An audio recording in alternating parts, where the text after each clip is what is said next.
अस्सलाम वालेकुम स्टूडेंट्स, क्या हाल चाल है? सब लोग ठीक ठाक हैं। और क्या पिछले लेक्चर्स आई होप आप लोगों ने देखे होंगे, प्रिपेयर किए होंगे अच्छे से। और आज हम कंटिन्यू कर रहे हैं क्वेश्चन नंबर 3। फर्स्ट क्वेश्चन हमने किया था, जो ऑनलाइन क्लासेस जो लेक्चर था उनमें फर्स्ट जो लेक्चर था वो समरी था और साथ एनालिसिस ऑफ थीम्स थी। वो फर्स्ट क्वेश्चन में वो था। फर्स्ट टू क्वेश्चन वैसे बनते हैं वो। और सेकंड क्वेश्चन जो रिसेंटली हमने डिस्कस किया था, ऑटोबायोग्राफिकल नॉवल से रिलेटेड।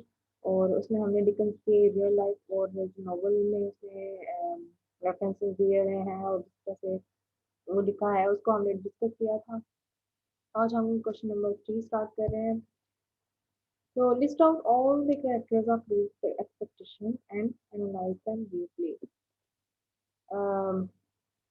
समटाइम पेपर में ये क्वेश्चन आ जाता है कि नॉवल के जो है कैरेक्टर्स लिस्ट जो है ना वो लिखे और कैरेक्टर्स को किस तरह से आपने एक्सप्लेन करना है। इनको आप शॉर्ट भी कर सकते हैं। पिप का कैरेक्टर जो है मैंने थोड़ा सा ज़्यादा एक्सप्लेन किया है ताकि आपको थोड़ा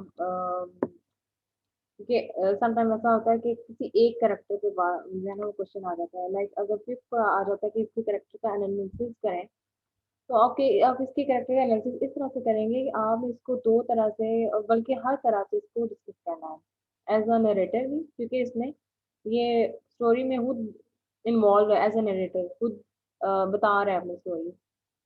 और जो स्टोरी ये बता रहा है उसमें ये खुद एज अ कैरेक्टर भी है, ठीक है। तो आपने दोनों तरह से इसको एक्सप्लेन करना है।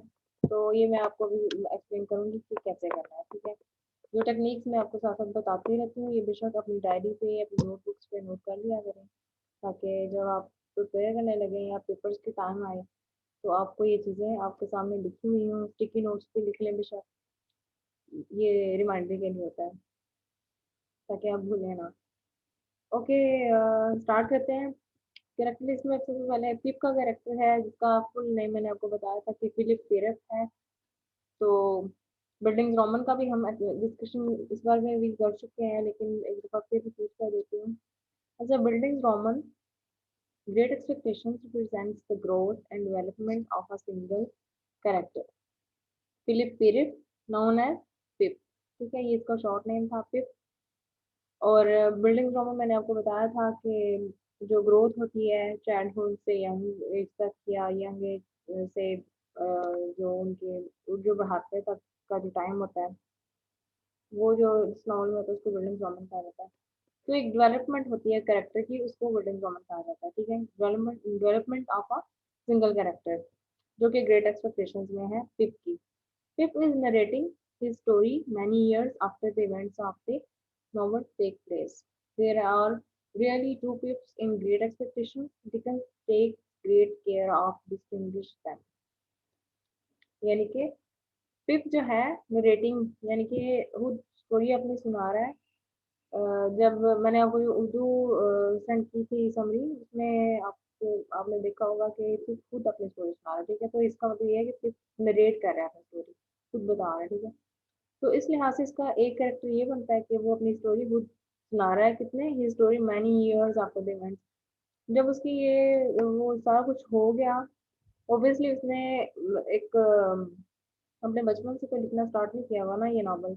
उसने अपनी ज़िंदगी के जो आखिरी टाइम था, अम, बल्कि उससे कुछ साल पहले मिड टाइम पे उसने ये लिखा था, जब जिसमें उसने अपनी पूरी लाइफ लाइन को जो है ना एक्सप्लेन किया है। तो ये सारा कुछ हो तो चुका था, उसके बाद ऑब्वियसली इसने ये नॉवल लिखा और स्टोरी बताना शुरू की। तो जो फिर एक नरेट कर रहा है, जो बता रहा है स्टोरी, ये उसके इवेंट, ये सारा कुछ होने के बाद उनका बता रहा है। लाइक मेरी ज़िंदगी में जो कुछ हो रहा है, मैं अभी आपको अगर बताती हूँ तो इट मीन्स कि मैं वो पहले सारा कुछ फेस कर चुकी हूँ, ठीक है। पहले एज़ अ कैरेक्टर मैं उसमें थी, मेरे के साथ जो कुछ हो रहा था मैं एज़ अ कैरेक्टर थी। और वो सारा अब मैं आपको बता रही हूँ, तो अपनी वर्डिंग में बता रही हूँ, खुद बता रही हूँ, ठीक है। तो मेरे 2 कैरेक्टर हो गए, एक वो जो मैं अपनी स्टोरी में हूँ, ठीक है, जिस तरह से मैं अपने आप को एक्सप्लेन कर रही हूँ, मैंने ये किया अपनी ज़िंदगी में ये वो। और दूसरी मैं खुद अभी जो बैठ के अपनी पिछली स्टोरी बता रही हूँ, ठीक है। इस तरह से फिर का भी यही है कि एक स्टोरी वो जो बता रहा है अपनी, जो कुछ हो चुका वो, और जो जब हो रहा था तब जो एक कैरेक्टर था, प्ले कर रहा था, जो एक जिंदगी गुजार रहा था पिप, ये डिकेंस कह लें, वो ठीक है, एक एज अ करेक्टर, ये दो लोग जो है ना, ये दो उसके कहने के जो है ना उसके दो पार्ट आप कहने इसमें आते हैं, ठीक है। तो अपने text place there are two Pips in Great Expectations, और डिकन्स ने इसको बहुत ही ब्यूटीफुली एक्सप्लेन किया हुआ है, दोनों में डिस्टिंग्विश उसने जो है किया हुआ है बहुत अच्छे से। अब हम देखते हैं कि कैसे है। Pip the narrator and Pip the character, ठीक है। पिप जो स्टोरी बता रहा है और जो कैरेक्टर है जो परफॉर्म कर रहा है स्टोरी में, स्टोरी के अंदर है, ठीक है। imbuing the voice of Pip the narrator with perspective and maturity, while also imparting how Pip the character feels about what is happening to him as it is actually happens. यानी कि दो जो जो दोनों उसके पार्ट्स हैं वो narrate करते हुए भी उसकी वो मैच्योरिटी शो हो रही है, उसकी पर्सपेक्टिव और उसका मैच्योरिटी उसकी शो हो रही है जब वो अपनी स्टोरी बता रहा है, ठीक है। फिर अब वो जब वो स्टोरी बता रहा है तो उसकी जो मैच्योरिटी है वो तो नजर आ रही है, लेकिन उसने क्या किया है कि while also imparting how Pip the character feels about what is happening to him, वो कह रहे हैं कि एक तो वो पिप है जो एज अ नरेटर अपनी स्टोरी बता रहा है और बहुत मेच्योर है अब, क्योंकि वो एक टाइम गुजार चुका है, ठीक है अपना, और अपनी स्टोरी बता रहा है, तो वो एक मेच्योर टाइप का बंदा है जो अपने आप को एनालाइज करके बता रहा है अपनी स्टोरी कि मैं इस टाइप का था।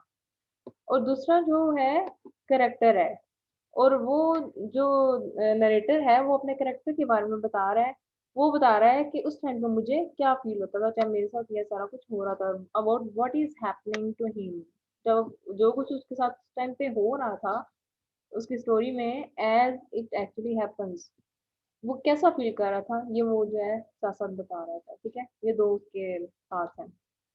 This skillfully executed distinction is perhaps best observed early in the book when Pip the character is a child. Book के जो नॉवल का स्टार्ट है उसमें आप देखेंगे, जब आप पढ़ेंगे, पढ़ा है जब आपने, तो आपको ऑब्वियसली समझ आया होगा कि एज अ चाइल्ड जो है उसका कैसा करेक्टर था, डरा हुआ सहमा था, उसको ऑब्जर्व कर सकते हैं आप।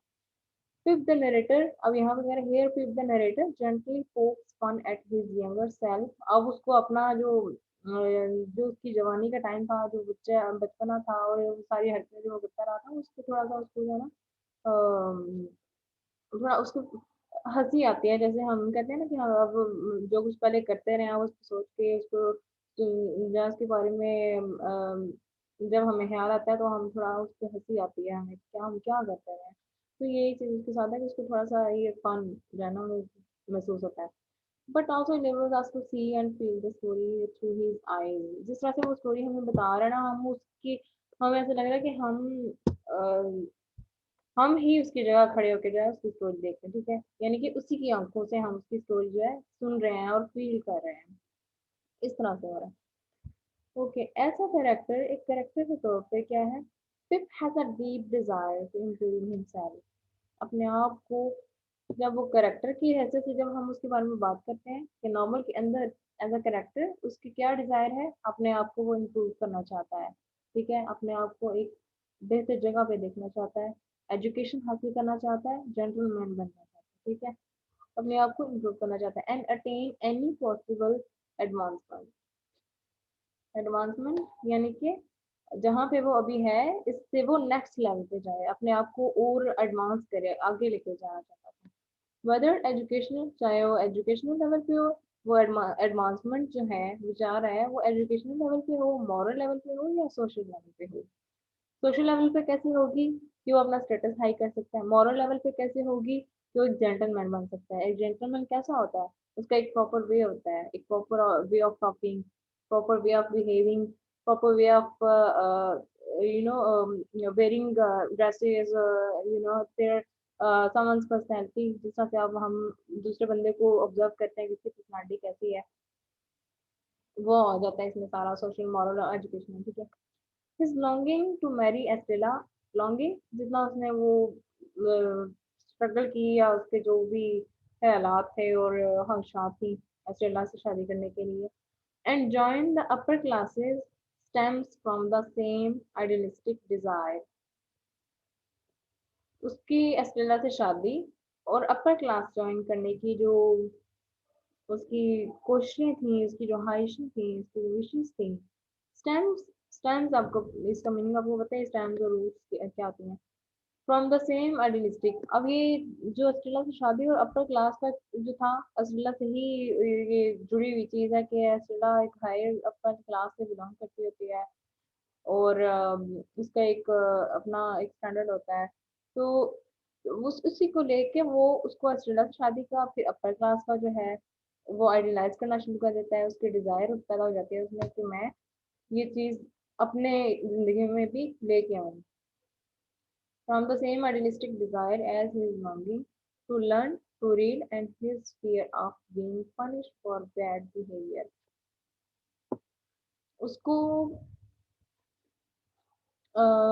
जो है ऑस्ट्रेला के साथ उसको शादी का और अपर क्लास से ज्वाइन करने की उसकी जो डिजायर थी उसके लिए, और ये डिजायर उसकी उतनी इम्पोर्टेंट थी, अब होने लगी थी बाय द टाइम, जितनी उसकी पहले पढ़ाई को लेके थी और यानी पढ़ना लिखना और इस तरह से इन चीजों को लेके थी, उतनी जो है ना वो जितनी पहले ऑस्ट्रेला और एस्ट्रेला और अपर क्लासेस को लेके गई थी, अभी उससे भी ज्यादा उसकी जो है ना वो ये कहने की स्ट्रगल, अब वो ज्यादा आइडियलाइज करने लग गया था कि अपर क्लास और मतलब सोसाइटी में ये चीजें बहुत ज्यादा इम्पोर्टेंट हैं। तो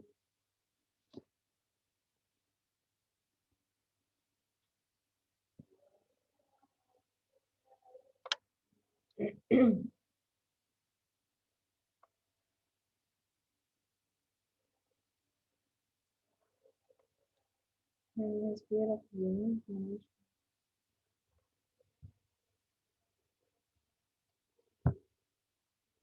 और उसका जो डर है, and his fear of being punish for bad behaviour.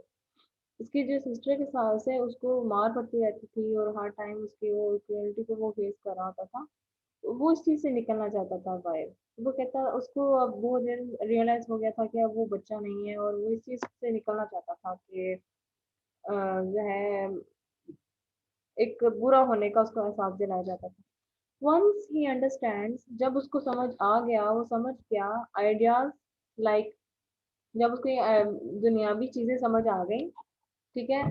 कैसे समझ आई थी? जब वो ऑस्ट्रेलिया से मिला और ऑस्ट्रेलिया ने उसको रियलाइज करवाया कि ये चीजें भी जिंदगी में एग्जिस्ट करती हैं, ठीक है। उससे पहले वो बहुत भोला भाला था, उसको पता ही नहीं था कि ये चीजें क्या होती हैं और स्टेटस क्या होता है और पैसा क्या होता है। बस उसको ये था कि मैं पढ़ूं लिखूं और अपना अपने आप को आगे लेके जाऊं। उसको स्टेटस और पैसे का इतना नहीं था, लेकिन हाँ वो अपने आप को बेहतर तरीके से बेहतर जो है तौर पे अपने आप को करना चाहता था, बेहतर करना चाहता था अपनी जिंदगी को। लेकिन जब वो ऑस्ट्रेलिया से मिला तो उसने क्या किया, उसको ये आइडिया समझ आए लाइक पॉवर्टी, गुर्बत, इग्नोरेंस, यानी किसी को इग्नोर करना, किसी को मॉरली हर्ट करना, और ये जो ठीक है ये सारे मॉरल जो आ जाते हैं करेक्टर। एंड इमोर्टल इमोरलिटी, यानी कि गैर अखलाकी जो चीजें होती हैं, ये सारे इसको समझ आने लगे कि ये होती है। Fifth does not want to be poor, ignorant and immoral. अब जब उसको समझ आया तो वो गरीब नहीं रहना चाहता था, वो इग्नोरेंट नहीं रहना चाहता था कि लोग उसको इग्नोर करें या उसकी कोई इम्पोर्टेंट ना हो सोसाइटी में, या किसी भी लेवल पे लोगों से मिलता है तो उसकी एक अपनी पहचान हो, एक स्टैंडर्ड हो, और इमोरल तरीके से उसको जो बिहेवियर उसको जो है फेस करने पड़ते थे वो ना करने पड़े, तो अब वो ऐसी कंडीशन नहीं चाहता था। फिर द नरेटर, पहले हमने करेक्टर को डिस्कस किया एज अ करेक्टर, ठीक है। अब हम आगे नीचे फिफ्थ द नरेटर। अब नरेटर के तौर पे वो क्या कर रहा है? पहले कैरेक्टर के तौर पे हमने डिस्कस किया कि वो अपने आप को क्या देखना चाहता था और क्या क्या उसकी जो है वो स्ट्रगल थी। अब नरेटर के लिहाज से अगर हम देखें तो उसने क्या किया, वो जज कर रहा है अपने आप को, ठीक है। जज कैसे कर रहा है कि जज his own past action extreme harshly, rarely giving himself credit for good deeds. अब एज अ नरेटर जब वो अपनी स्टोरी बता रहा है हमें, तो वो अपना जो पास्ट है उसको जज कर रहा है कि जो कुछ उसने एक्शंस जो जो कुछ करता है, वो जो एक्शंस उसने परफॉर्म किए हैं उसको बहुत हार्शली जज कर रहा है वो, कि मैं मतलब ऐसा करता रहा हूँ, मुझे ऐसा नहीं करना चाहिए था, क्रिटिकली अपने आप को देख रहा है। रियरली गिविंग हिमसेल्फ क्रेडिट, अपने आप को बहुत ही रियर होता है, बहुत कम, बहुत अक्सर, ठीक है, बहुत मतलब आम तौर पे नहीं, बहुत ही रेयर केसेस में गिविंग हिमसेल्फ क्रेडिट, अपने आप को इस बात का क्रेडिट दे रहा है फॉर गुड डीड्स, उसको लगता है कि उसने बहुत कम अच्छे काम किए हैं, तो वो बहुत कम उसने अपने आप को अच्छे कामों का क्रेडिट दिया है। बट एंग्रीली, और गुस्से से भी, castigating himself for bad ones, castigating himself, अपने आप को जिम्मेदार ठहरा रहा है गुस्से से, जो कुछ उसने अपना अपने साथ और दूसरों के साथ बुरा किया था, फॉर बैड वंस, जिसने जो कुछ भी बुरा किया था अपने साथ या अपने दूसरों के साथ। एज अ कैरेक्टर, एक कैरेक्टर की हैसियत से, however Pip's idealism and his tendency to oversimplify situation based on superficial के मीनिंग्स में मीनिंग मैंने साथ लिखी है, एक्सटर्नल आउटर इसको कहते हैं, ठीक है, सुपरफिशियल जो आपके आउटर जो अपीयरेंस होती है उसको कहते हैं। Values often lead him to perceive the world rather narrowly and behave badly towards the people who care about him, ठीक है। अब ऐसा करेक्टर जब वो देख रहा है कि जो उसकी आइडियलिज्म थी, जो आइडियलाइज करता था और जिस तरह से वो चीज़ों को देखता था कि मैंने जेंटलमैन बनना है, पैसा कमाना है, पढ़ना लिखना सीखना है, वो इन चीज़ों को बहुत ओवर सिंप्लीफाई करना है कि बहुत आसान समझ आता, बहुत आसानी से कर लेने वाला, और बहुत ही कहते हैं ना किसी चीज़ को अंडर एस्टिमेट करना कि ये तो मेरे हाथ में है, मैं बहुत आसानी से कर लूंगा इसको। वैसे फिर मैं सोचा था कि मुझे मौका मिलेगा तो मैं अपनी ज़िंदगी बनाने का और अपने आप को आगे अपग्रेड करने का, तो मैं अपने आप को एज अ जेंटलमैन देखता हूँ, मैं ऐसा करूँगा। लेकिन वो चीज़ों को बहुत सिंपल समझ रहा था, उसे लग रहा था कि चीज़ें बहुत सिंपल हैं, आराम से हो जाएँगी, इतनी कोई बड़ी बात नहीं है वो सब है। तो वो ओवर सिम्प्लीफाई करना इसको कहते हैं। सिचुएशंस बेस्ड ऑन सुपरफिशियल, जो बैरूनी चीज़ें हैं ना, जो हमारी जो आउटफुल वैल्यूज़ होती हैं, जिनको हमने जैसे आप पढ़ाई कर रहे हैं, तो आपने बाकी सारी चीज़ों को भी देखना होता है। अगर आप पढ़ाई कर रहे हैं, तालीम हासिल कर रहे हैं, लेकिन आपकी तहज़ीब कहीं पीछे रह गई है और आप इग्नोरेंट बन जाते हैं, आप प्राउड फ़ील करने लग जाते हैं अपने आप पे, और आपको आपके हाथ में अगर पैसा आता है, तो आपको उसकी कोई परवाह नहीं होती है, आप कोई सोच समझ नहीं रखते हैं ये वो उससे रिलेटेड। तो ये जो वैल्यूज होती है ना, आप इनको अंडर एस्टिमेट कर रहे थे, ओवर सिंप्लीफाई कर रहे थे, ठीक है। तो ये चीज उसने की थी, based on superficial values often lead him to perceive the world rather narrowly. अब इन चीजों को उसने ओवर सिंप्लीफाई किया, ठीक है, इन वैल्यूज को उसने कोई इंपॉर्टेंट ना दी, तो क्या लीड हिम, उसको कहाँ ले गई वो चीजें, टू परसीव, समझे द वर्ल्ड रेदर नैरोली, उसने दुनिया को बहुत ही तंग नजरिए से समझा, एंड बिहेव बैडली, उसने बहुत बुरा बिहेव किया टूवर्ड्स द पीपल, उन लोगों से हु केयर अबाउट हिम, जो उसके लिए केयर करते थे। कौन केयर करता था उसके लिए? मिस्टर जो, बीडी करती थी, ठीक है, एबल मैग्विच, जिसके बारे में से पता चला मिस्टर जेबल से कि इसने इसको सपोर्ट किया, तो पहले वो बहुत उसको शर्मिंदगी हुई थी, ठीक है, तो ये चीजें इसमें याद आती हैं। When Pip becomes a gentleman, for example, he immediately begins to act as he thinks a gentleman is supposed to act. तो जेंटलमैन बना तो उसने एक जेंटलमैन की हैसियत से एक्ट करना शुरू कर दिया, ठीक है। ही इमीडिएटली बिगिंस, उसने फौरन से शुरू कर दिया टू एक्ट, ऐसे एक्ट करना, एज ही थिंक्स, उसे लगता था, जैसे उसे लगता था, a gentleman is suppose to act, उसे लगता था जैसे एक जेंटलमैन को एक्ट करना चाहिए, ठीक है, वैसे एक्ट कर रहा था, which leads him to cheat Joe and Biddy snobbishly proud के साथ, एंड कोल्डली बहुत सख्ती के साथ।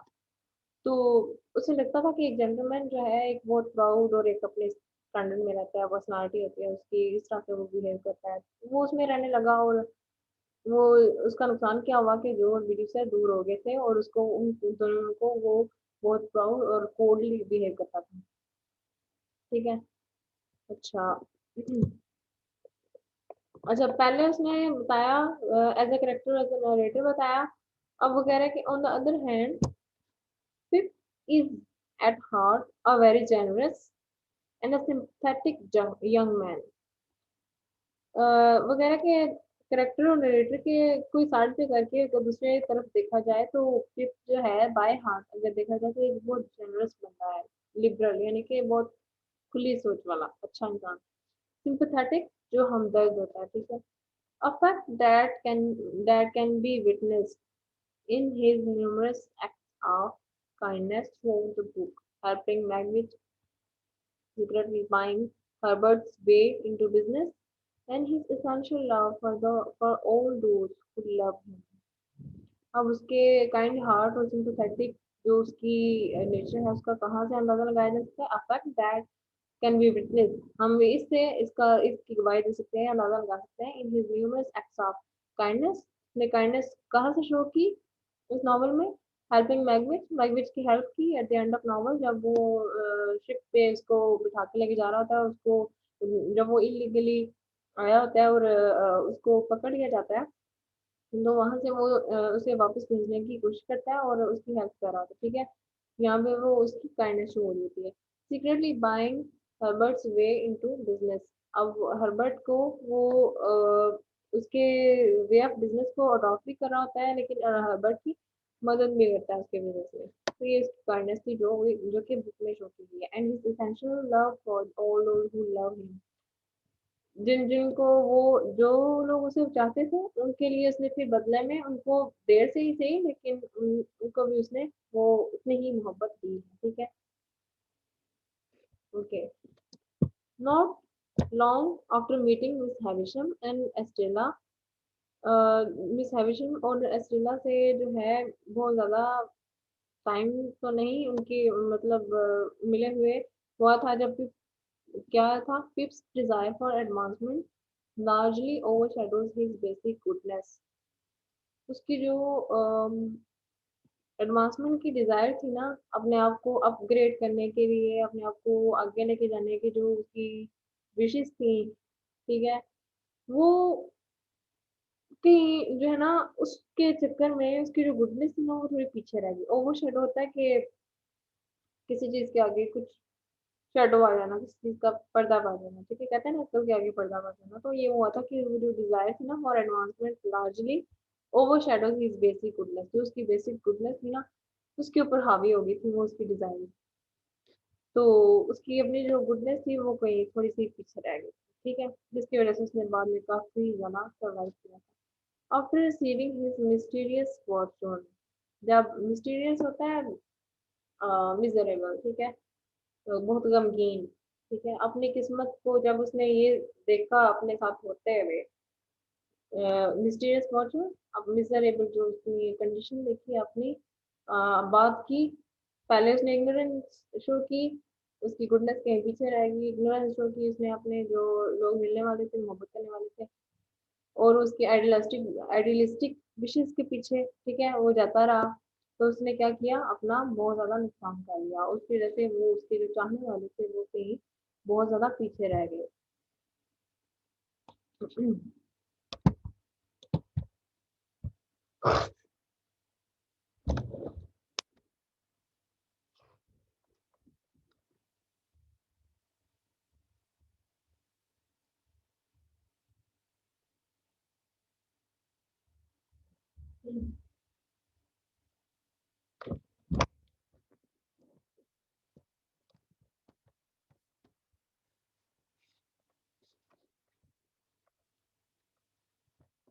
Idealistic mission seems to have been justified, उसकी जो जब उसको पता चला कि उसकी जो किस्मत में जो उसने अपने साथ किया और फिर जो उसके साथ हुआ, उसके बाद उसको पता चल गया कि लाइक मतलब एक जो है ना उसको पता चल गया कि जो कुछ मेरे साथ हुआ वो मेरा अपना ही किया करा था, इसकी वजह से मुझे ये सब कुछ फेस करना पड़ा।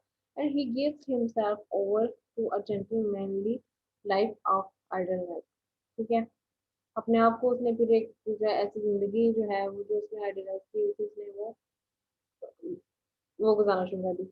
बट द डिस्कवरी, जब उसने डिस्कवर किया दैट द रिच मैगविच, जब उसे पता चला कि जो मैगविच है जो क्रिमिनल है, रश मैगविच जो क्रिमिनल है, मैगविच थीफ है, नॉट द वेल्थी मिस हैविशम। जब उसे पता चला कि but the discovery that the red Magwitch जो मदद जो मदद करने वाला था, वो मैगविच वो क्रिमिनल था, वो मैगविच जो क्रिमिनल मैगविच था वो था मदद करने वाला, not the wealthy Miss Havisham. Miss Havisham नहीं थी, जो दौलतमंद है मिस हैविशम थी, जिसको वो समझ रहा था कि मेरी बेनिफैक्टर है या मेरी हेल्प कर रही है अननोन पर्सन के तौर पे, वो कोई और है, वो मैगविच है। Is his secret benefactor, benefactor फायदा पहुंचाने वाला, शैटर्स भी। जब उसे ये पता चलता है कि मैगविच है जिसने उसे सीक्रेटली फायदा पहुंचाया और जेंटलमैन बनाया और ये सारा कुछ, तो वो थोड़ी देर के लिए शटर हो जाता है। शटर होता है कोई चीज आपको बहुत ज्यादा शॉक कर दे, परेशान कर दे, ठीक है। The fact that he comes to admire Magwitch, जब उसे पता चला, जब द फैक्ट हकीकत that he comes to admire Magwitch, उसने मैगविच को एडमायर करना मतलब किसी को प्रेज करना, थैंक यू कहना या दुआएं देना कि जो कुछ उसने उसके साथ किया, ठीक है, इसलिए वो एडमायर करने आया। वाइल लूजिंग लूजिंग एस्टेला, जब उसने एस्टेला को खो दिया, forces him to realise that one's social position is not the most important quality one possesses। जब उसने एस्टेला को खो दिया और मैगविच ने उसकी मदद की, उसे मैगविच का पता चला, तो उसे समझ आया, फोर्सेस हूँ, वो मजबूर हो गया टू रियलाइज, ये जानने के लिए, that one social position is not the most important quality one possess। किसी की सोशल पोजीशन जो है इम्पोर्टेंस इम्पोर्टेंट नहीं है, मैटर नहीं करती है। Also that his behavior as a gentleman has caused him to hurt the people who care about him most। और उसे ये भी पता चल गया कि उसने जाने अनजाने में अपने जेंटलमैन बनने की हर्ष के अंदर अंदर उसके पीछे अपने बहुत सारे चाहने वालों को बहुत बुरी तरह से हurt कर दिया। Once he has learned these lessons, Pip matures into the man who narrates the novel and completing the building woman। जब उसे पता चल जाता है ये सारा कुछ और फिर वो अपना लेसन मॉरल लेसन वो सीख लेता है, तो फिर क्या करता है, वो एक मैच्योर इंसान बन जाता है, जो कि अब ये बैठ के पूरी स्टोरी लिख रहा है, बता रहा है, ठीक है। और उसने बिल्डिंग्स रोमन की जो एक ग्रोइंग डेवलपमेंट है करेक्टर की, उसको कंप्लीट कर रहा है, ठीक है। ओके, अब एस्ट्रेला का करेक्टर है, एस्ट्रेला का ऑलरेडी मैं इंट्रोडक्शन आपको दे चुकी हूँ, लेकिन एज अ करेक्टर अभी हम दोबारा से इसको डिस्कस कर लेते हैं।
अस्सलाम वालेकुम एवरीवन।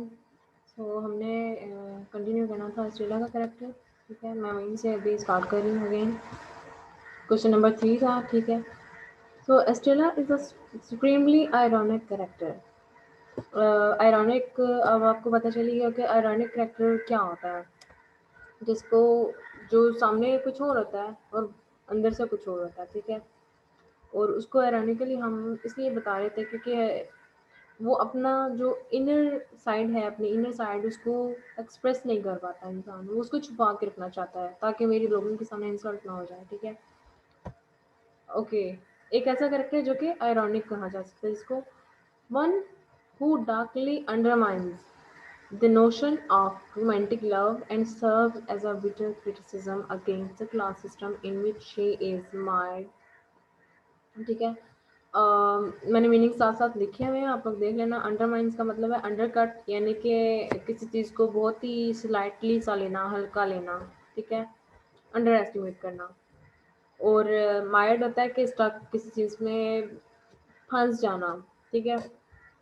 तो एक ऐसा कैरेक्टर था वो डार्कली अंडरमाइंड, जो बहुत ही बुरी तरह, डार्कली एक बहुत बुरी तरह, एक ऐसा इस तरह से कि जिसमें वो किसी के लिए भी जो है हर किसी के लिए वो इग्नोरेंट थी, ठीक है। डार्कली उस वे में कहा गया है, हर किसी के लिए इग्नोरेंट थी, प्राउड थी, ठीक है, और बहुत बुरी थी। बैड बिहेवियर था, होता था उसका हर किसी से, क्योंकि उसको बहुत नाज था, उसको गुरूर था कि वो एक अपर क्लास से बिलोंग करती है।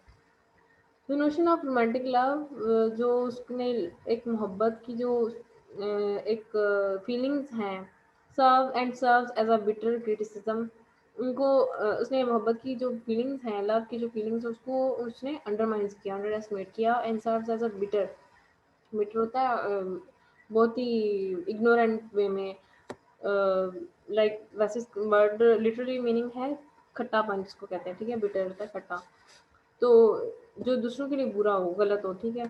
Serves as a bitter criticism, ऐसा क्रिटिसाइज करती है किसके against, against the class system in which she is mired, यानी कि जिस क्लास सिस्टम में वो रह रही होती है, वो तो खुद तो अपर क्लास में बिलोंग करती है होती है, लेकिन जिस सोसाइटी में रह रही होती है उसको क्लास सिस्टम कहा गया है कि वो उसके बहुत ही अगेंस्ट होती है और उसको बहुत बुरी तरह से बिटरली क्रिटिसिज्म कर रही होती है उस पर, ठीक है, बिटर क्रिटिसिज्म कर रही होती है उस पर। Raised from the age of 3, जब वो 3 साल की होती है, 3 साल की थी, तब उसको जो है पाला किसने, बाय मिस हैविशम, मिस हैविशम ने उसे पाला। जब वो 3 साल की थी तब वो मिस हैविशम के पास आई। टू टॉर्मेंट, टॉर्मेंट का मीनिंग मैंने साथ लिखा हुआ है, डिस्ट्रेस और टॉर्चर, और किसी को परेशान करना, किसी का जीना हराम कर देना, इस में है इसका मीनिंग, ठीक है। और अच्छा, मिस हैविशम ने उसको पाला पोसा और इस तरह से उसकी परवरिश की कि वो मर्दों को use to torment men and break their hearts, लोगों जो मर्द हैं उनको मैनिपुलेट करती थी, अपने आप से मोहब्बत करने में पहले मजबूर करती थी मिस हैविशम के कहने पे, और फिर बाद में उनको उनके दिल तोड़ती थी, उनको अपने, फिर जो है ना वो जिस तरह से उनको कह लें कि डिसहार्ट करती थी ना, जिस तरह से उनको ऊपर पहले बिठाया और नीचे ला फेंका वाला काम करना, ठीक है, ये इस तरह से करती थी। क्योंकि मर्दों के खिलाफ उसके दिल में बहुत ज़्यादा ग्रज भर दिए गए थे, बहुत ज़्यादा उसको भड़का दिया गया था, ठीक है। मिस हैविशम ने उसको ऐसा कर दिया था। Stella means Pip's deepest love by practicing deliberate cruelty. um, Stella क्या करती है, पहले पिप का जो है उसकी अट्रैक्शन जो है उसको जीतना की कोशिश करती है, ठीक है, बाय प्रैक्टिसिंग डेलिब्रेट क्रुएल्टी, अपने अंदर की जो क्रुएल्टी है उसको वो छुपाते हुए पहले उसका इस तरह से एतमाद जीतती है, अपनी मोहब्बत में उसको फंसा लेती है। Unlike the warm kind heroine of a traditional love story, Estella is cold, ignorant and manipulative। जैसे हम देखते हैं कि बहुत यूजुअली कोई स्टोरी होती है उसमें एक हीरोइन है, हीरोइन जो होती है वो किसी भी ड्रामा या मूवी की होती है, वो बहुत ही मॉरली बहुत ही अच्छी होती है, ठीक है, बहुत ही काइंड हार्टेड। और ट्रेडिशनल लव स्टोरी इसलिए कहा गया कि ट्रेडिशनल लव स्टोरी में यही होता है कि एक जो हीरोइन है वो बहुत ही अच्छी और करेक्टर वाइज और बिहेवियर वाइज भी हर तरह से वो अच्छी होती है, लेकिन एस्ट्रेलास की तरह बिल्कुल भी नहीं है। अनलाइक, उनसे बिल्कुल अपोजिट, अनलाइक होता है अपोजिट होना।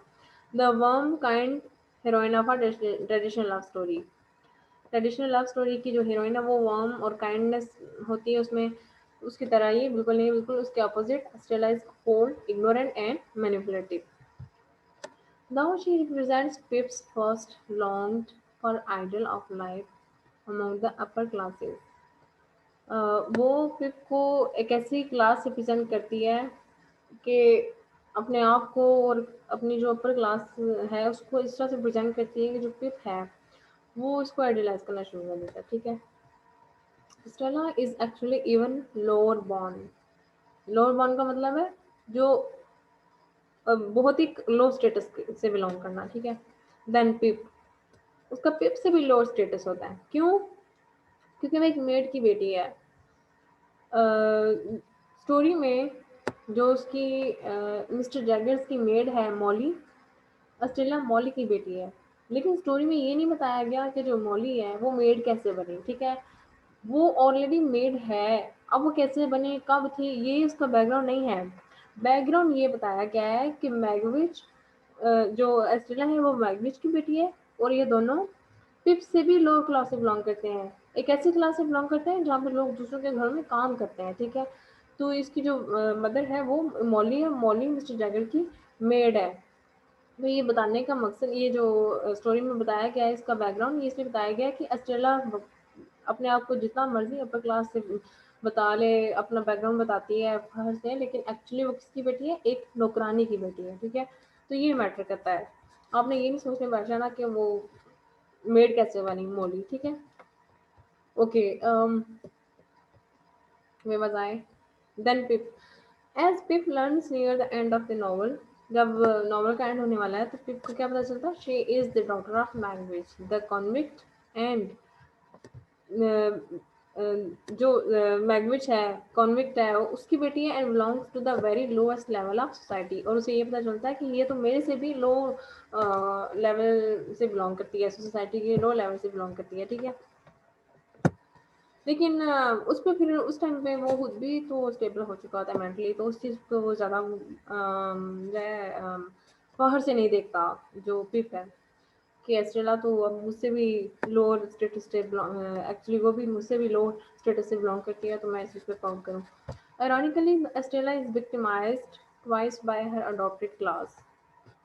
दो दफ़ा जो है अपनी अडॉप्टेड क्लास के लिए वो विक्टिमाइज की जाती है, एक उसकी अपर क्लास, दूसरी उसकी लोअर क्लास जिसने अडॉप्ट की होती है। पहली अपर क्लास को लेके उसकी शादी ब्रिटले रंबल से हो जाती है, ठीक है।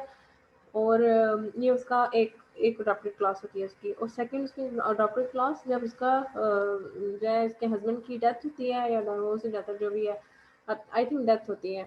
डेथ के बाद वो फिर कहाँ पे आके रहने लग जाती है, उसी घर में मिस हविशम के, लेकिन उसके पास वो उस क्लास, वो फैसिलिटी और वो सोसाइटी सोशल जो उसका स्टेटस है वो नहीं होता, ठीक है।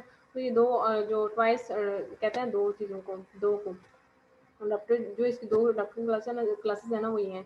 rather than being raised by Magwitch, जो बजाय इसके कहते हैं, rather than का मतलब है बजाय इसके, being raised by Magwitch, Magwitch के थ्रू वो उसको पाला पोसा जाता, a man of great inner nobility, जो एक ऐसा इंसान, मैगविच एक ऐसा इंसान जो अंदर से एक बहुत ही अच्छा और कहने की काइंड हार्टेड इंसान है, ठीक है। नोबल, दो बोलो तो मोअज़्ज़ज़ बंदा। She is raised by Miss Havisham, बजाय इसके कि वो अपने फादर के थ्रू पाली जाती या पलती, ठीक है, बड़ी होती। उसने क्या किया, वो कैसे उसको पाला गया, मिस हैविशम के थ्रू पाला गया, who destroys her ability to express emotion and interact normally with the world. तो उसको सिखाया ही नहीं गया कि वो अपनी फीलिंग्स को कैसे एक्सप्रेस करना है, अपने आप को कैसे, जैसे इनर है वैसे आपका आउटर होना चाहिए, उसको ये सिखाया ही नहीं गया, ठीक है। तो इस ये जो एबिलिटी थी उसको तबाह कर दिया गया कि इमोशंस को एक्सप्रेस करना और नॉर्मली लोगों से कैसे इंटरेक्ट करते हैं, अट्रैक्शन कैसे बढ़ाई जाती है, उसे सिखाया नहीं गया। तो ये चीज़ उसकी डिस्ट्रॉय हो चुकी थी, इसलिए वो इमोरली एक्ट करती थी सबके साथ। Stella does not seem able to stop herself from hurting people.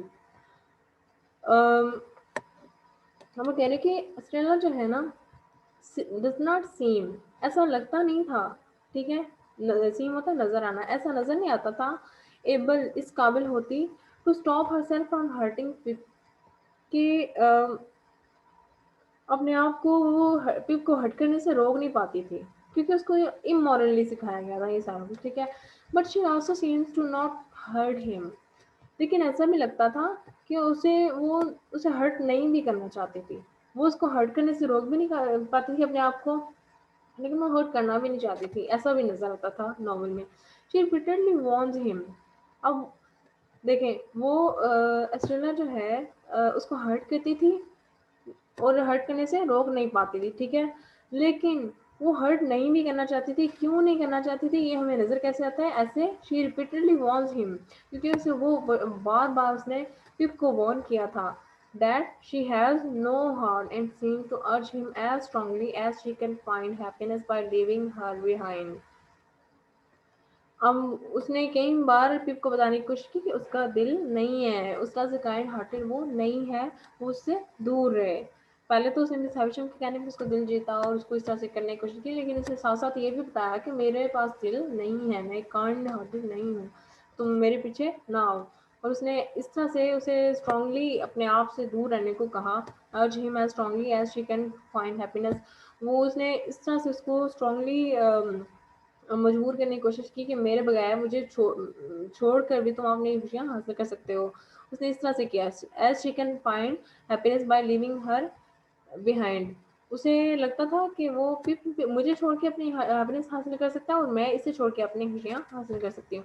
Rather than to marry the kind hearted Pip, उसने पिप से शादी करने के बजाय Estella marries the cruel noble man Drummle. Drummle से शादी कर ली जो कि क्रूअल था, who treats her harshly and makes her life miserable for many years, जिसने उसे बहुत बुरी तरह बिहेव किया और बहुत साल उसको एक मिजरेबल कंडीशन में जो है ना उसको रहने पड़ा है, उसकी ज़िंदगी उसको गुजारनी पड़ी उसके साथ, ठीक है। Finally, Estrella's long, painful marriage with Drummel causes her to dwell along the same lines as Pip. Causes her to dwell along the same lines as Pip. जैसे पिप को अंदाजा हुआ था उसकी ज़िंदगी में, उसने सारा कुछ जब खो दिया था और कोई उसके साथ खड़ा नहीं हुआ था और अकेला रह गया था अपने इग्नोरेंट और प्राउड वो बिहेवियर की वजह से। ऐसे ही एस्ट्रेला के साथ हुआ था जब उसने शादी की ड्रमर से और जिसका नतीजा क्या निकला कि वो भी पिप की तरह उस लेवल पे आ गई थी कि उसका जो प्राउड था, इग्नोरेंट थी, उसकी पीछे धरी की धरी रहेगी। She learns to experience to rely on and trust her inner feelings. उसने सीखा कि उसे जरूरत से कि उसे अपने इनर फीलिंग्स पे भरोसा करना चाहिए, ठीक है। In the final scene of the novel she has become her own woman for the first time in novel और बुक। अपने इस नॉवल में हम देखते हैं कि वो एक पहली दफ़ा, फिर उसके बाद जब उसका वो ड्रमल से सेपरेशन हो जाती है, उसकी डेथ हो जाती है ड्रमल की, तो अलग रहने लग जाती है, तब उसको ये रियलाइज़ होता है और वो एक तब मुकम्मल औरत के तौर पे हम उसको शायद देख सकते हैं नॉवल में। एज शी सेज टू पिप, पिप से वो फिर at the end of novel कहती है कि सफरिंग हैज़ बीन, ये जो है ना रेफरेंस है टेक्स्ट का, जो ये इसके रियल वर्ड्स हैं स्टेला के, जिसने कहे थे पिप को। Suffering has been stronger than all other teaching. किसी भी सबक से ज़्यादा जो है ना, जो सफ़र करना है ना, वो ज़्यादा कहने के करिए कि ज़्यादा मुश्किल होता है, वो ज़्यादा स्ट्रॉन्गर होता है, पावरफुल होता है। I have been bent and broken, मैं बहुत टूट चुकी हूँ, बट आई होप, मुझे उम्मीद है, इन टू अ बेटर शेप, कि मैं अब एक अच्छी शक्ल में जो है नज़र आऊँगी, एक अच्छी औरत की हैसियत से अच्छे इंसान के तौर पर नज़र आऊँगी। In this way, Dickens uses Stella's life to reinforce the idea that one's happiness and well-being are not deeply connected to one's social position, which she realized at the end of novel. इस character के through Dickens ने क्या बताया कि किसी का social status और position matter नहीं करती, किसी की हैप्पीनेस जो है किसी की सोशल पोजीशन पे रिलाई नहीं करती है, ठीक है। इंसान का मॉरली अच्छा होना चाहिए और मतलब ये सारी चीज़ें जो कि हम पहले भी डिस्कस कर चुके हैं, ठीक है, अब रिपीट नहीं करूँगी मैं। आगे कैरेक्टर आ गया मिस हैविशम का। तो अच्छा, Miss Havisham the mad revengeful,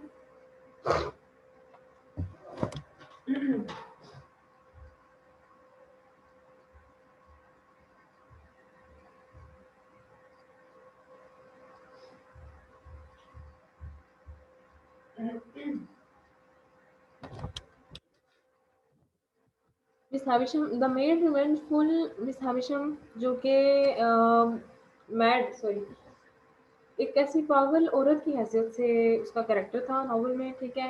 revengeful जिसको यही बस हर टाइम उसके माइंड में था कि मैं किसी तरह बदला लूँ मर्दों से, क्योंकि उसके जो फियांसे है उसने at the time of wedding उसको छोड़ के चला गया था, तो उस चीज़ को उसने अपने सर पे ऐसा सवार किया कि उसने कहा कि दुनिया का हर मर्द ऐसा ही है और इनको ऐसे ही पेश आना चाहिए उनसे। अ वेल्दी वुमन एक बहुत अमीर औरत थी, वो lives in a rotting mansion, एक ऐसे मैंशन में एक ऐसे घर में रह रही थी जो दिखने में तो बहुत ज़्यादा बड़ा था लेकिन अंदर से थोड़ा-सा स्पॉइल हुआ हुआ था, खराब हो चुका था क्योंकि उसे देखभाल नहीं की गई उसकी, ठीक है? और क्योंकि वो हर वक़्त अपने कमरे में बंद रहती थी, नौकर वगैरह तो उसने रखे हुए थे लेकिन उस तरह से देखभाल ना होने की वज़ह से ये हाफ जो है वो मैंशन स्पॉइल हो चुका था। And wears an old wedding dress every day of her life, हर टाइम वो उसने वही वेडिंग ड्रेस पहन के रखी होती है अपनी। She is not exactly a believable character. अब वो एक बिलीवेबल कैरेक्टर नहीं थी throughout the novel, but she is certainly one of the most memorable creations in the book. एक ऐसी नॉवल में एक ऐसी कैरेक्टर थी जिसको जो है ना जो भी पढ़ेगा उसे याद रख सकता है कि एक ऐसी औरत थी जो अपनी वेडिंग टाइम से लेके अब तक जो है अपनी वेडिंग ड्रेस पहन के रखी है और अपने आप को डार्क रूम में बंद करके रखा है उसने, ठीक है। Miss Havisham's life is defined by a single tragic event. उसकी ज़िंदगी एक ऐसे ट्रेजिक इवेंट से डिफाइन हो जाती है। कौन सा? हर से कंपैशन, जो उसका फियांसे था उसका नाम कंपैशन था। On what was to have been their wedding day, उसके जो फियांसे है उसने वेडिंग डे पे क्या किया था, उस उससे जो है इसकी पूरी ज़िंदगी का अंदाज़ा लगाया जा सकता है। From that moment forth, Miss Havisham is determined never to move beyond her heartbreak. उसने उसी टाइम से डिसाइड कर लिया था कि वो अपने दिल के जो है वो टूटे हुए दिल की अब जो है किसी को आगे वो अब नहीं अपने करीब नहीं आने देगी और इस तरह से जो है ना अपने आप को उसने रूम में भी लॉक कर लिया, अपने दिल को भी ऐसे जैसे लॉक करना होता है वैसे कर लिया था। She stops all the clocks set in house at 20 minutes to 9. The moment when उसके घर में जितनी क्लॉक्स थी ना उसको उसने इस तरह से सेट कर लिया कि 20 मिनट्स से लेके 29 मिनट्स का जो टाइम था ना वहाँ पे उसने सेट कर लिया था। क्यों? क्योंकि वो टाइम था जब उसका फियांसे उसको उसे पता चला था कि उसका फियांसे उसको छोड़ के चला गया है, ठीक है। तो ये उसने तब से वो जो सारी क्लॉक्स हैं उसको वहीं पे सेट कर लिया था और यही उसने अपने आप के साथ भी किया, अपने दिल को रोक लिया, अपने आप को एक कमरे में बंद कर लिया, अपनी वेडिंग ड्रेस जो है वो हमेशा से पहन के रखी, चेंज ना किया कुछ भी ये वो। तो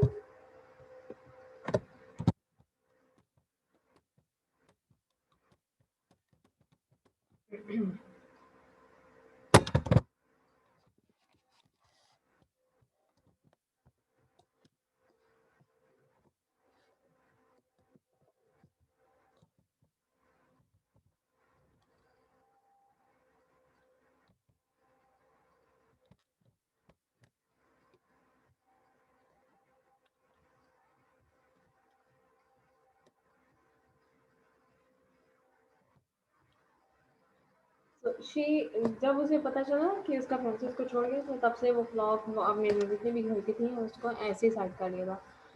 When she learned that compassion was gone, ठीक है, and she wears only one shoe because when she learned of his betrayal, जब उसने ये देखा कि उसको betray कर दिया गया है, उसको reject कर दिया गया है, उसको छोड़ दिया गया है, she had not yet put on the other shoe, उसने तब से दूसरा शू पहना ही नहीं, उसने एक शू पहना हुआ था और एक ही पहन के रखा 20 साल से, जैसे कि वेडिंग ड्रेस पहन के रखी। तो the kind of manic obsessive cruelty, अपनी इस क्रूरटी और बैड बिहेवियर की वजह से उनके साथ रहते हुए मिस हैविशम अडॉप्ट्स एस्टेला, उसने एस्टेला को अडॉप्ट किया and raises her as a weapon to achieve her own revenge on men.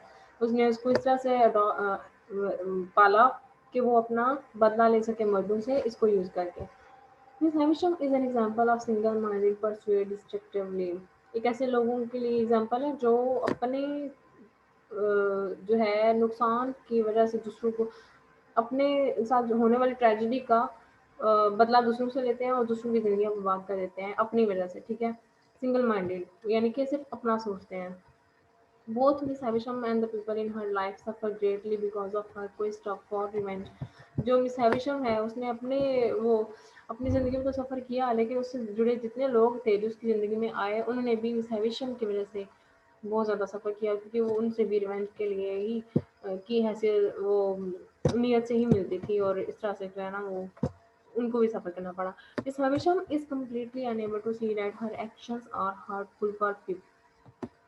उसने ये देखा ही नहीं कि भी उसके लिए उसका जो बिहेवियर है, उसके जो एक्शंस है, जो कुछ वो कर रही है, करा रही है, वो उसके लिए कितना जो है ना वो हर्टिंग है, ठीक है? और स्टेला के लिए भी।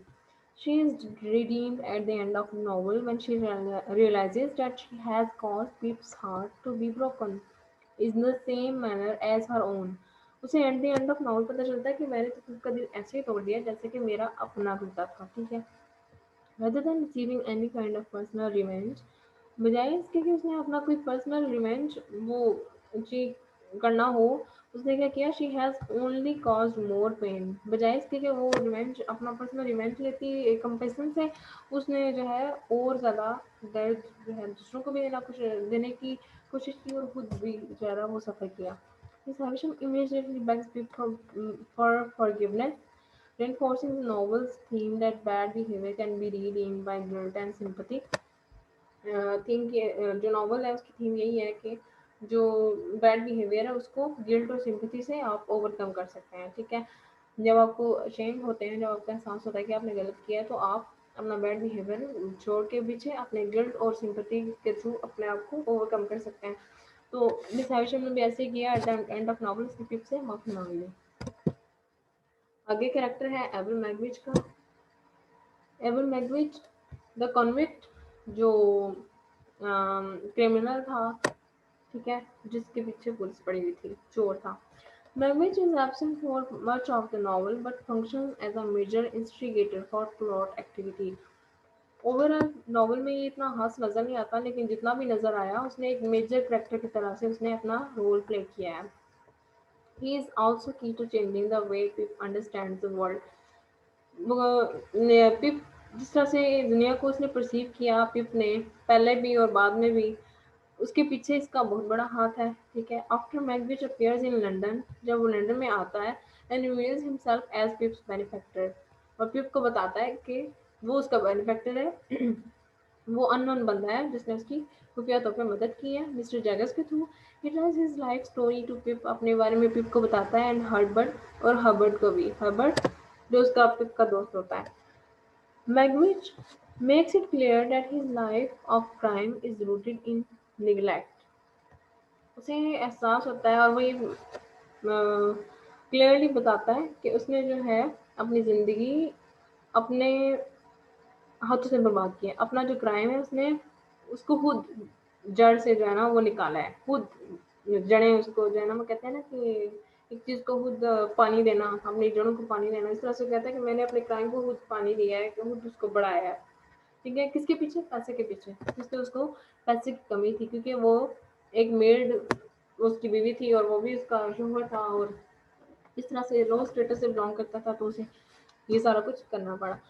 अब ये टेक्स्ट है जो उसने नॉवल में कहा, ठीक है, अपने बारे में, what the devil was I to do, कितना शैतान था मैं, जो कुछ मैं करता रहा हूँ, ठीक है? I must put something into my stomach, कि मुझे अपने पेट भरने के लिए कुछ ना कुछ करना पड़ा।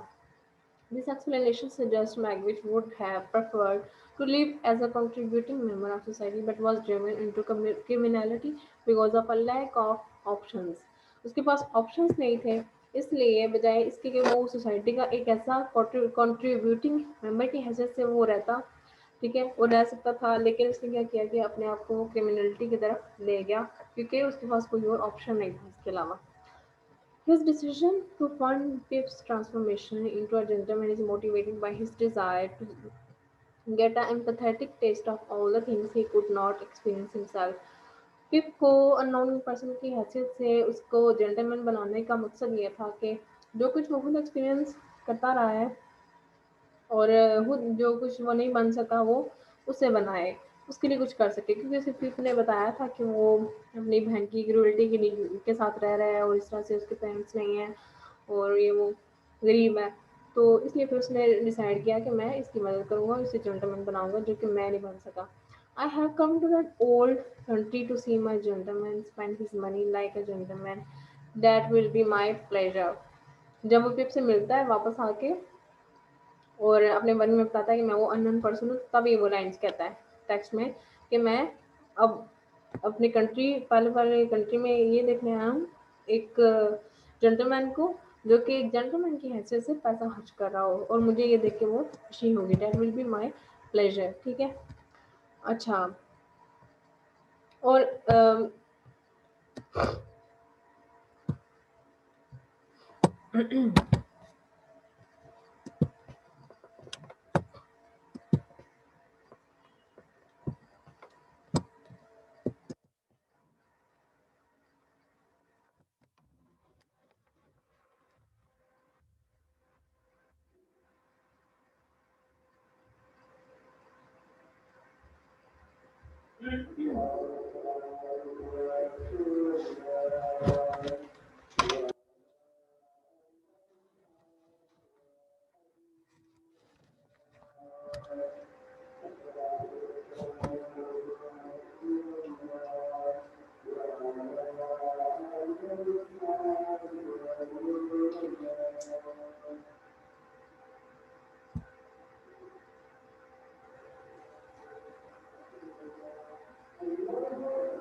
सो मैकबेथ को जो है उसने वो कंट्री साइड पे जब आता है तो उसको ये ख्वाहिश होती है कि वो पिप को जो है एज ए जेंटलमैन देखे, ठीक है।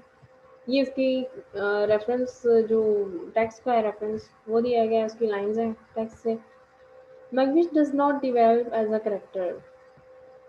मैकबेथ को एज अ करेक्टर डिवेल्प नहीं किया गया। डिवेल्प होता है किसी चीज़ को, पहले कुछ और होती है फिर उसको डिवेल्प किया जाता है किसी और चीज़ में, ठीक है।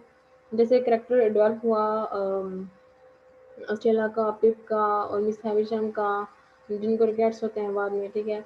और हबर्ट का जो पिप का दोस्त था, पहले पिप से फाइट करता है मिस हैविशम के घर पे और बाद में उसका दोस्त बन जाता है, इस तरह से, ठीक है। लेकिन मैगविच का एक ऐसा कैरेक्टर है जो कि डेवलप नहीं हुआ, जो हमेशा से नोबल और जेंटलमैन रहा और पूरा थ्रू द नॉवल वैसे ही रहा, ठीक है। But as more information is revealed about him, जब हमें उसके बारे में इन्फॉर्मेशन मिलती है तो हमें क्या पता चलता है, फिर the readers perception of him change significantly. जब को उसके बारे में पता चलता है, उसके रिवील होती है, उसकी आइडेंटिटी रिवील होती है कि एक्चुअली ये कौन है और क्या कर रहा है ये वो, तो मतलब उसके दिल में उसके लिए वो एक अलग पहचान बन जाती है। In his interactions with young pip, Magwitch is a terrifying and sinister figure. जब वो पिप से मिलता है तो वो एक टेरिफाइंग, एक खौफजदा और गुनहगार बंदा नजर आता है जब वो कब्रिस्तान में पिप को मिलता है, ठीक है। पहला जो इंट्रैक्शन होता है वो वाला, तब वो एक गुनहगार और टेरिफाइंग डरा हुआ सा इंसान नजर आता है। When he first reveals the role he has played in Pip's life, जब पिप को पता चलता है या हमें पता चलता है कि पिप की लाइफ में उसने अपना रोल क्या क्या और कैसे प्ले किया, तो Pip is disgusted and ashamed for that. Pip को पहले बहुत शौक लगता है और वो उस पर बहुत ज़्यादा शर्मिंदा होता है कि किस इंसान के साथ जो है मैं, किसने मेरी मदद की और मैं उसका पैसा इस्तेमाल कर रहा था। विद द टाइम, वक्त के साथ साथ, however, Pip becomes concerned with keeping Magnet safe and begins kind feelings toward him. By the time उसको वो मैगनेट की तरफ अट्रैक्शन फील करता है और फिर अपनी फीलिंग्स को चेंज कर लेता है। Once Pip learns that Magnet is actually Stella's father, जब उसको पता चलता है कि उसका स्टेला का फादर है, he also feels more invested in him. उसको और ज़्यादा उसके क्लोजनेस फील होती है। While we rarely get insights into Magwitch's emotions और motivations, जब हम मैगविच के कैरेक्टर के बारे में सोचते हैं, इमोशंस और मोटिवेशंस के बारे में, he is humanized through Pip's increasing affection for him. वो और भी एक अच्छा इंसान बन जाता है और जब उसको पिप की तरफ से वो अफेक्शन, वो मोहब्बत मिलती है। Magwitch illness and death create the opportunity for Pip to finally show the integrity and loyalty to someone who has made a significant impact upon his life. Magwitch की जब डेथ होती है जेल के अंदर और बीमारी और डेथ की वजह से पिप को ये चांस मिलता है, अपॉर्चुनिटी मिलती है कि अब वो अपनी इंटीग्रिटी को शो करे। कैसे करे? अपनी लॉयल्टी को, अपनी ईमानदारी को, वफादारी को शो करे। कैसे? कि उसकी बेटी से शादी करके, to someone who has made a significant impact upon his life. अब उसको वफादारी शो करे जिसने उसकी ज़िंदगी पे बहुत ज़्यादा असर किया है, बहुत ज़्यादा इम्पैक्ट डाला है अपना, ठीक है। आगे मिस्टर जो का कैरेक्टर आ जाता है। मिस्टर जो Georgy functions as a symbol of the life which Pip tries to reject but ultimately comes to value. एक ऐसा सिंबल है ज़िंदगी का जो कि जिसको पिप रिजेक्ट कर देता है, ठीक है, अपनी इग्नोरेंस की वजह से। फिर बाद में उसको समझ आता है कि इसकी वैल्यू क्या है। Joe is described as mild, good natured, sweet-tempered, easygoing, and provides a loving and nurturing presence during Pip's childhood. पिप की हैसियत, पिप को लेके उसने हमेशा अपनी काइंड नेचर शो किया है, ठीक है। चाहे वो उसकी चाइल्डहुड हो या फिर वो बड़ा होने के बाद से टाइम, वो हमेशा अच्छे टेम्पर का ही इंसान रहा है। When Joe reveals to Pip about his own difficult childhood, जब पिप को अपने मुश्किल बचपन के बारे में बताता है, lack of education, तालीम की कमी and commitment to doing everything he can to make life better for Pip and Mrs. Joe, Pip initially feels conscious that I was looking up to Joe in my heart. जब पिप से वो अपने बारे में share करता है कि मैं भी ऐसा कुछ बनना चाहता था, अपनी ज़िंदगी में करना चाहता था और मैं चाहता था कि तुम भी ऐसा करो और मैं तुम्हें भी एक बेहतर इंसान बनाऊँगा, मिसेस जो को भी। लेकिन मैं ऐसा कर ना सका। तो ये सारा सुन के पिप के दिल में उसके लिए और ज़्यादा अच्छे फीलिंग्स पैदा होती हैं और वो अफेक्शन अपना जो दिल से उसकी तरफ जो है ना वो अट्रैक्शन फील करता है।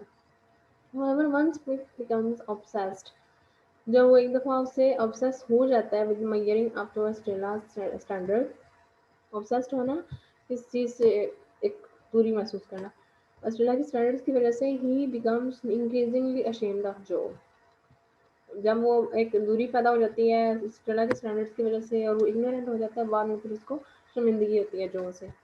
He is embarrassed by Joe's behaviour, ठीक है, उसको अ, ये महसूस होता है कि ये तो मेरे स्टैंडर्ड का नहीं है, ठीक है। जब जो उसे लंदन में मिलने आता तो वो उसको ये समझता है कि ये एक ओल्डर मैन है और यहाँ पे आ गया मुझे एम्बेरस करने और ये वो ऐसा ऐसे, ठीक है। तो वो जो है ना उसको उससे मिलते हुए बहुत शर्मिंदगी महसूस होती है, ठीक है, ये उसकी स्टैंडर्ड की वजह से था।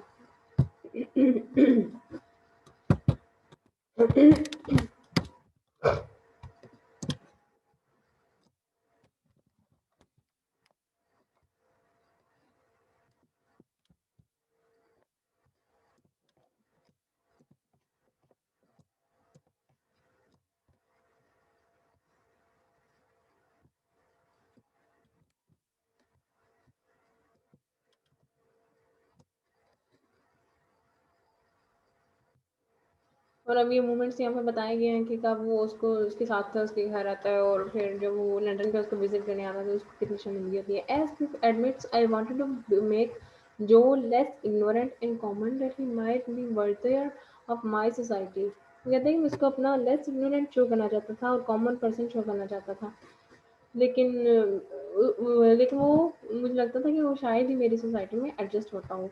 वेल जो नेवर गेट्स एंग्री और फ्रस्ट्रेटेड विद पिप बिहेवियर, उसके बिहेवियर की वजह से वो कभी फ्रस्ट्रेट नहीं हुआ जो है, ठीक है। और ही इज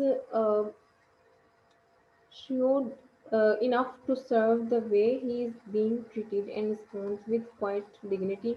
Unlike Pip, जो हैज़ अ पिप के अपोजिट, अनलाइक मैंने आपको बताया था अपोजिट होता है, Joe has a strong sense of identity, जो कि एक स्ट्रॉन्ग अपनी आइडेंटिटी होती है, no desire to pretend to be anything he is not, जो कुछ वो नहीं है उसके लिए वो प्रिटेंड नहीं करता था, जो कुछ था वो सामने नजर आता था।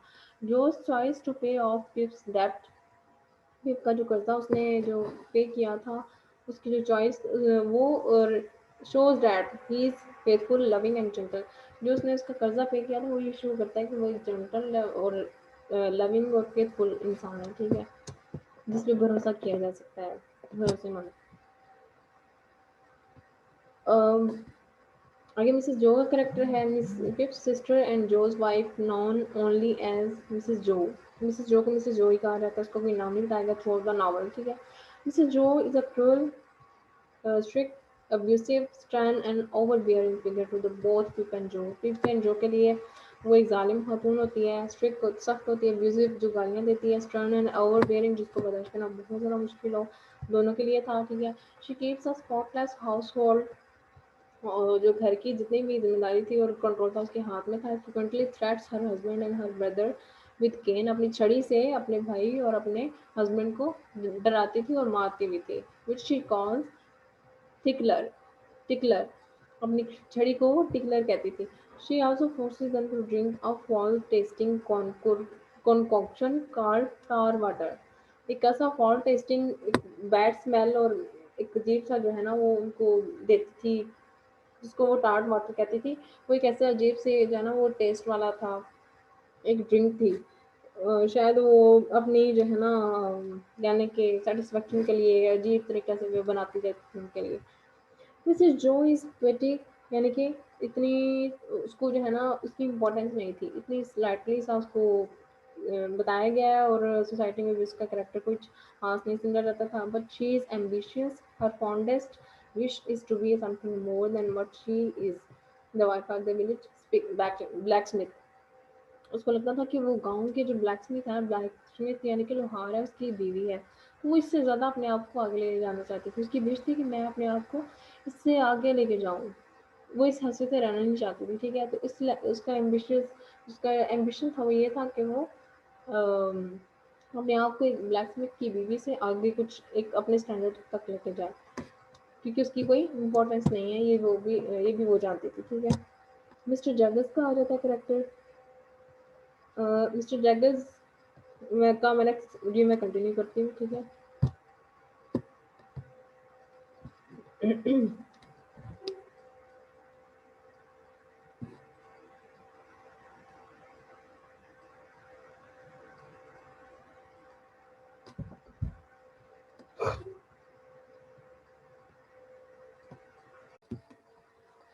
अस्सलाम वालेकुम एवरीवन, उम्मीद है आप सब ठीक होंगे।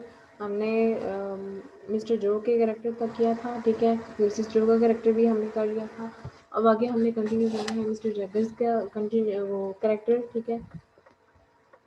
The powerful foreboding lawyer hired by Magwitch to supervise Miss Pip's elevation to the upper class. Um, जो एक लॉयर था मैगविच का, जो लॉयर है उसका अपना अगर कैरेक्टर वाइज हम एनालिसिस करें तो वो एक अच्छा कैरेक्टर नहीं था। वो एक ऐसा कैरेक्टर था जो पावरफुल तो था, लेकिन वो किसी के इजीली कहते हैं किसी के हाथ ना आने वाला, ठीक है। ये एक ऐसा कैरेक्टर था। तो लाइक उसका ज़्यादा मिलना जुलना उन्होंने उसने रखा हुआ था बड़े लोगों से, लेकिन उसका क्रिमिनल जो है ना लोगों से भी, जो क्रिमिनल्स हैं उनके साथ भी उसका मिलना जुलना बहुत ज़्यादा था।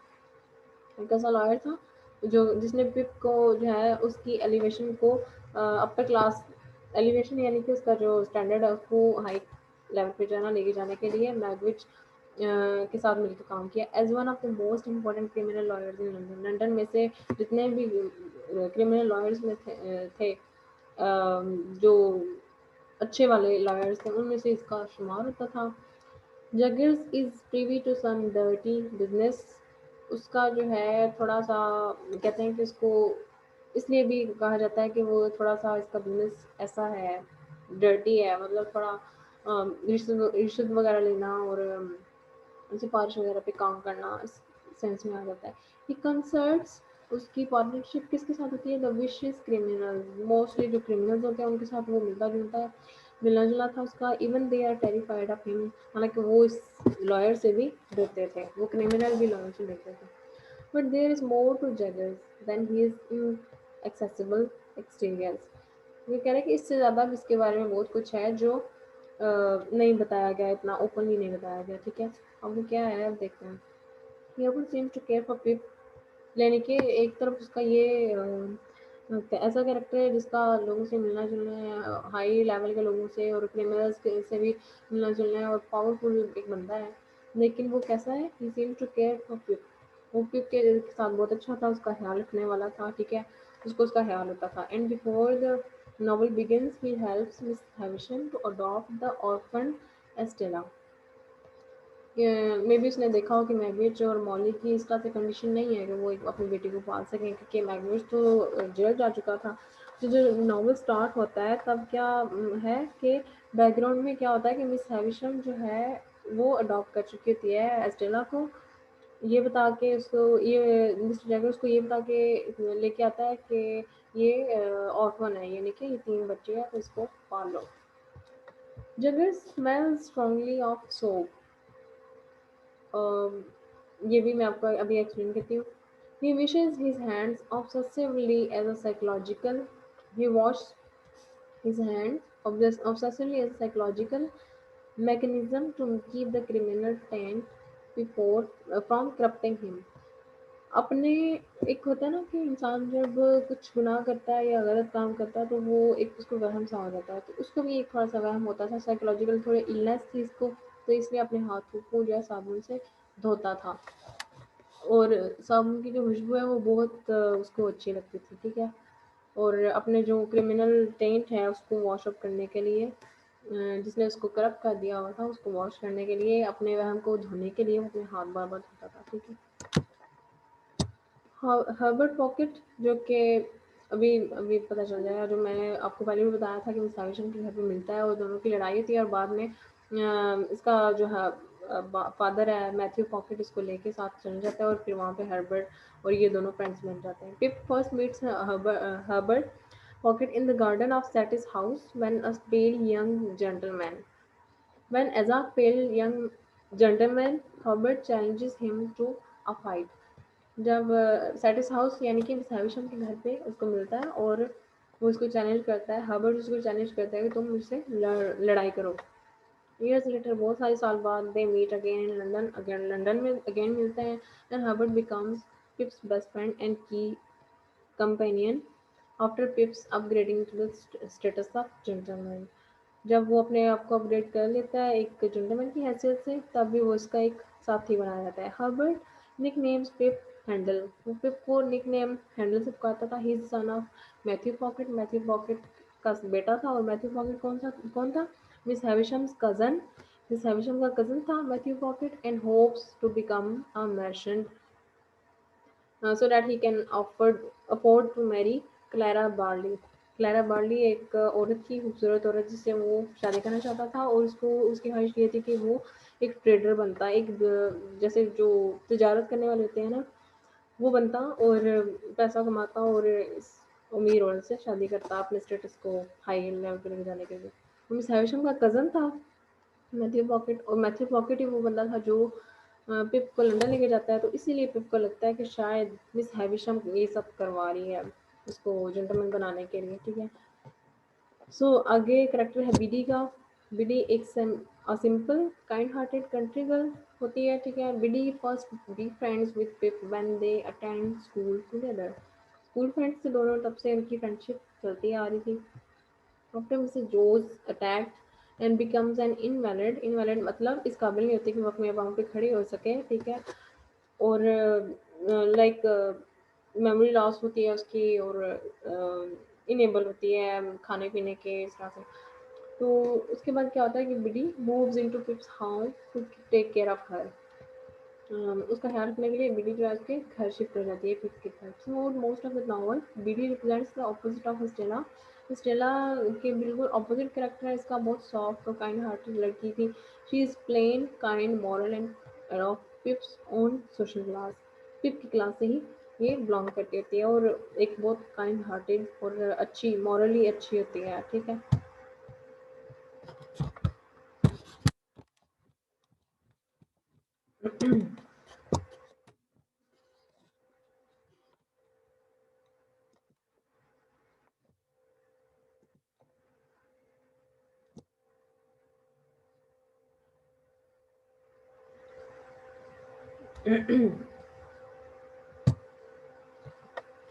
आगे कैरेक्टर है रॉल्स ऑर्लिक का, जो कि मैंने आपको समरी में भी बताया था और एनालिसिस में भी. The day liver in George falls. George falls जहाँ पे वो ब्लैक स्मिथ की इसकी शॉप थी, जहाँ पे वो काम करता था, वहाँ पे एक लेबर की हैसियत से रॉल्स ऑर्लिक जो है काम कर रहा था. Orlick is a slouching oafish embodiment of evil. Oafish embodiment का मतलब है एक ऐसा इंसान जो हेट्रेड अपने अंदर पाले रखे, जो जिसे लोगों से जेलसी फील हो, जो लोगों से जो है नफरत करता हो, जिससे लोगों को तकलीफ पहुंचा के मजा आता हो. ये उन लोगों में से था. ठीक है. इस बिटर वो बहुत जो है बिटर था, इग्नोरेंट था, कहने के गुस्से वाला. ठीक है. Aggressive and showed hurting people simply because he enjoys it. उसको अच्छा लगता था लोगों को हर्ट करके. He is responsible for the attack on Mrs Joe. Mrs Joe का अटैक किसी ने किया था and he later almost succeeds in his attempt to murder pip.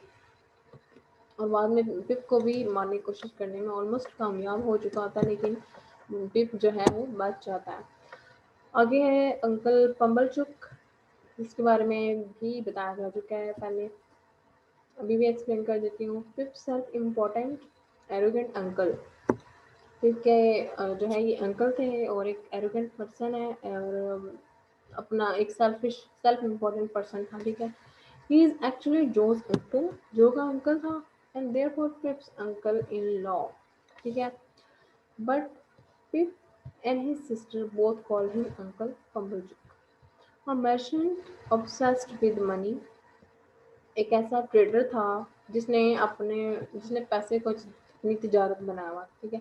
पम्बलचूक is responsible for arranging Pip's first meeting with Miss Havisham के साथ जो first meeting थी वो पम्बलचूक ने ही उसकी बहन से बात करके तो अरेंज करवाई थी। Throughout the rest of the novel, पूरे नॉवल में he will shamelessly take credit for Pip's rise in social status. फिर जब पढ़ लिख के थोड़ा जेंटलमैन बन जाता है तो वो सारा क्रेडिट अपने नाम पे ले लेता है कि मैंने इसके लिए करवा रहा हूँ ये वो, ठीक है। और बड़े शेमलेसली, मतलब बड़े बेशर्मी से जो है ना उसने सारा क्रेडिट अपने सर ले लिया होता है कि मैं ये सारा कुछ करवा रहा हूँ और ये जो कुछ है इसके पीछे मेरा हाथ है। Even though he has nothing to do with it, इससे उसको कोई फ़ायदा तो नहीं था लेकिन फिर भी उसने ऐसा किया। Since Magwitch not Miss Havisham is Pip's secret benefactor, जबकि आपको ये भी पता है कि मैगविच जो है वो सीक्रेट सीक्रेट जो बेनिफैक्टर है, ना कि मिस हैविशम। और क्रेडिट कौन ले गया? उनका पम्बलचूक। आगे कैरेक्टर है बेंटले ड्रमर का, जो कि हस्बैंड है स्टेला का। A foolish, unpleasant young man who attends tutoring sessions with Pip at the Pocket's house, जो पिप को लंदन में मिलता है और मैथ्यू पॉकेट के घर पे इसे इसने उससे मुलाकात होती है।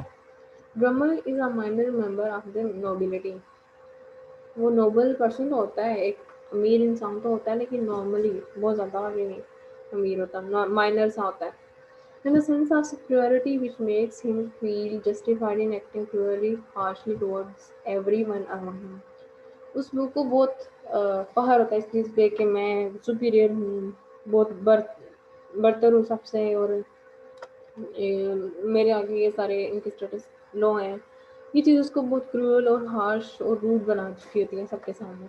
ग्रमर इवेंचुअली मैरीज स्टेला, वो स्टेला से शादी करता है क्योंकि उसको मिस हैविशम की बोलर नज़र आ रही थी। शी बिकम्स मिजरेबल, वो मिजरेबल होती है, एक उसकी कंडीशन बहुत मुश्किल में गुजारती है वो इन द मैरिज, अपनी शादी का जो टाइम पीरियड है। And reunites with Pip after drummer dies after 11 years later. Some 11 years later. जब 11 साल बाद ड्रमर की डेथ हो जाती है तो वो पिप से रीयूनियन कर लेती है, दोबारा से मिलती है और दोनों की शादी हो जाती है, ठीक है। अब आगे है मॉली का कैरेक्टर है। मॉली जैगर्स हाउसकीपर है, मेड है, ठीक है। मिस्टर जैगर जो कि लॉयर है। Pip realizes later that she is Estella's mother. Mr Wopsle का कैरेक्टर है आगे। मिस्टर वॉप्सल वो पहला इंसान जिसके पास पिप जाता था और तालीम हासिल करता था, और दिन को वो काम करता था और शाम को उसी के पास बैठ के थोड़ा बहुत पढ़ लेता था। और मिस्टर वॉप्सल को एक्टर बनने का शौक था, इसलिए वो एक्टिंग करके भी दिखाता था, पढ़ाता भी था, और इस तरह से थोड़ा पिप को थोड़ा अजीब लगता था, लेकिन बाद में पता चला कि वो एक काफ़ी अपने आप को आगे ले जा चुका है। The church clerk in Pip's country town, तो जो उसका कंट्री टाउन था वहाँ पे चर्च क्लर्क था Mr Wopsle. Mr Wopsle's aunt is the local school teacher, उसकी आंट जो है स्कूल टीचर थी, इस वजह से मिस्टर वॉप्सल के पास बहुत सारे बच्चे आते थे और स्कूल टीचर के पास भी बच्चे आते थे पढ़ने के लिए, उनको वो फ्री में पढ़ाया करते थे। Some time after Pip becomes a gentleman, जब पिप एक जेंटलमैन बन जाता है तो उसे पता चलता है कि Mr Wopsle moves to London and becomes an actor, और मिस्टर वॉप्सल भी जो है लंदन चला जाता है और एक एक्टर बन जाता है, ठीक है। Startop a friend of Pip's and Herbert's, इन दोनों का ये बहुत अच्छा दोस्त होता है। Startop is delicate young man who with Pip and Drummle takes tutelage and with Matthew Pocket. Later, Start of helps Pip and Herbert with Magritt's escape. इनको ये जो है स्टार्ट ऑफ, तो इसका कोई खास कैरेक्टर वो रोल नहीं है एज अ करेक्टर, लेकिन इतना है कि ये इनसे मिलता है और इनके बिजनेस में बहुत सारी इनको जो है वो मदद की होती है। मैथ्यू पॉकेट के साथ भी मिलकर इसने काम किया होता है, और बाद में जब पिप मैगविच की हेल्प कर रहा होता है लंदन से खुफिया तौर पे भागने के लिए शिप के थ्रू, तब ये इनकी मदद कर रहा होता है, ठीक है। तो ये था करेक्टर्स की लिस्ट, ये थी, और ये सारी आपने पढ़नी है, और जो कुछ इसमें से आपको ना समझ आए तो आप लोग मुझसे पूछ सकते हैं, ठीक है। और इससे रिलेटेड कोई भी क्वेश्चन हो, कोई भी प्रॉब्लम हो, you can ask me any time. Okay, तो इससे पहले भी हम समरी डिस्कस कर चुके हैं फर्स्ट क्वेश्चन में, और हाँ थीम्स भी थी, थोड़ा बहुत एनालिसिस भी था, और फिर नेक्स्ट क्वेश्चन में हमने डिस्कस किया कि ऑटोबायोग्राफिकल एलिमेंट्स क्या होते हैं, बिल्डिंग्स रोमन को भी हमने डिस्कशन की उसकी भी, और ये थर्ड क्वेश्चन था। आई होप आप साथ साथ जो है प्रिपेयर कर लें, ताकि आपका टाइम वेस्ट ना हो। जितना टाइम आप इधर उधर एक्टिविटीज़ में मोबाइल में यूज़ वो लगा रहे हैं, वो टाइम आप अपनी स्टडी में दें, पढ़ें, और जो है अपना टाइम बचाएं, ताकि पेपर के नज़दीक जो है ना आपको कोई प्रॉब्लम ना हो, और इजीली आप लोग जो है ना सारा कुछ मैनेज कर सकें। तो ठीक है, अब नेक्स्ट लेक्चर में इंशाल्लाह आपसे मिलते हैं, फिर बात होगी एक नए टॉपिक पे, नेक्स्ट क्वेश्चन पे इंशाल्लाह। तो तब तक के लिए दुआ में याद रखिएगा, ठीक है, अपना ख्याल रखें, अल्लाह हाफिज़।